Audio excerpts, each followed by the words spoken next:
Hi, Assalamualaikum. I hope you're all well. කී දෙනෙක් බටාන කන්න කැමතිද? බටාන සිංහලෙන් කියනවා රටවට්ටක්කත් කියලා. ඉතින් සෞදි වල අපිට නම් ටිකක් ලේසියෙන් හම්බෙන જાතියක් තමයි මේ රටවට්ටක්ක කියන්නේ. ඉතින් ඒක මගේ විදියට හදලා බලමුද? හා?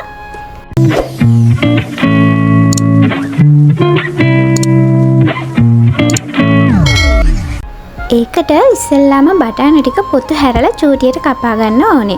ඉතින් සමහරක් අය පොතු පිටින්ම කෑලි කපලා උයනවා. නමුත් මං හදන්නේ මේ විදියට තමයි.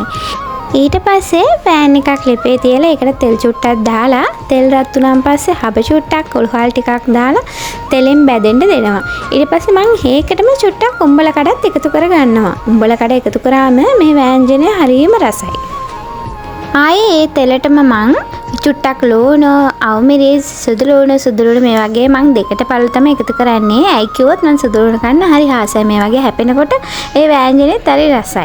ඉතින් මේ ඔක්කොම තෙලට එකතු කරලා හොඳට ටෙම්පරාදු වෙන්න දෙන්න ඕන. ඊට පස්සේ රන්වන් පාට වෙනකම් මේක ටෙම්පරාදු වුණාන් පස්සේ ඒකටම ආයේ අපි අර චූටියට කපාගත්ත රටවට්ටක ටිකක් දාලා හොඳට කලවම් කරලා මූඩියකින් වාලා විනාඩි 2-3ක අඩු ගින්දරේ චුට්ටක් තඹ ගන්න ඕනේ. විනාඩි 2-3කින් මම පියන හැරලා මේක හොඳට කලවම් කරගත්තා. ඊට පස්සේ ආයේ ඒකට මම තක්කාලි ටිකකුයි කරපිංචා ටිකකුයි දාලා හොඳට කලවම් කරගත්තා. තක්කාලි වල කැමති නම් දාන්න. අයිකොත් සමහර කට්ටිය කිරිහෙල වලට තක්කාලි දාන්න කැමති නෑනේ. ඉතින් මම නම් ටිකක් දැම්මා රස වැඩි කරගන්න.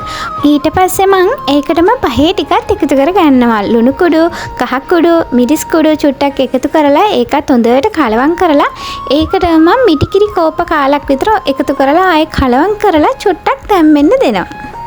ඉතින් තව විනාඩි 2-3ක් ගියන් පස්සේ බටාන ටික නම් කිරෙන්න හොඳට තැම්බිලා ඒ වුණාට මං අද මේක ටිකක් හොඳට හිඳලා තමයි ගන්නෙ. මේක හිඳලා ගත්තම හරිම රසයි මේ වෑංජනේ. ඉතින් මේකයි බතුයි විතරක් කන්න පුළුවන් ඒ තරමට රසයි. ඒ වුණාට අද මම මේ වෑංජනෙත් එක්ක කන්න හදාගත්තේ චිකන් කරි එකයි හල කිරි හොදි හොයලා. ඉතින් මේ තුනත් එක්ක මේක හනලා කනකොට පුදුම රසයි. ඉතින් ඔයාලත් බටාන කන්න ආස නම් මේ විදිහට හදලා බලන්නකෝ. එහෙනම් ඔයාලත් මේ වගේ බටාන කරියක් හදලා බලලා ඒකේ රසගුණ මටත් කියන්න. හාන්ද? එහෙනම් මං ගියා. බයි.